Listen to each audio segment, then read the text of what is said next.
In democrazia c'è la facoltà, c'è la possibilità di indire referendum, di chiedere referendum, ma c'è anche quella di opporsi ai referendum e quindi noi ci presenteremo serenamente a portare le nostre ragioni, poi la Corte deciderà. La parola d'ordine del 2025 in Veneto sarà autonomia. All'incontro di fine anno con la stampa, assieme a tutta la giunta, Zaia annuncia che la regione si costituirà ad opponendum contro il referendum abrogativo della legge Calderoli. Ammesso che si faccia, dice ammesso che raggiunga il quorum, con una postilla poi chiarita davanti ai microfoni. Adesso mi spiace dirvelo così che poi gli vado di traverso il panettone a qualcuno. Nella Costituzione non c'è scritto che dobbiamo fare una legge per fare l'autonomia.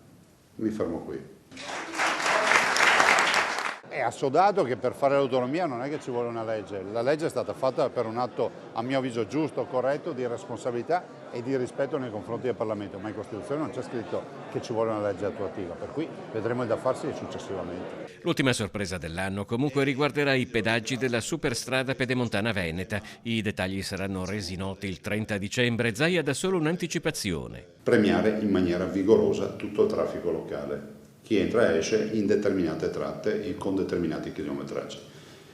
Annuncio solo una roba, non serve far nulla, non serve far domande, non serve far niente, perché se è il telepass abbiamo già anche risolto il problema a monte. Non si sa se il Veneto andrà alle urne per il rinnovo del Consiglio regionale nell'autunno del 2025 o nella primavera del 2026, come già deciso per i comuni. Ciò che si sa, conclude Zaia, è che al di là delle frizioni con Forza Italia durante l'approvazione del bilancio, il centrodestra rimarrà unito. Noi confermiamo la nostra alleanza che è solida e portiamo avanti ormai da anni, da una vita nel centrodestra e quindi siamo avanti a amministrare, lo siamo a livello nazionale, lo saremo anche a livello regionale, a livello locale, dopodiché turbolenze in volo ce ne sono sempre, l'importante è arrivare sempre all'aeroporto nella destinazione.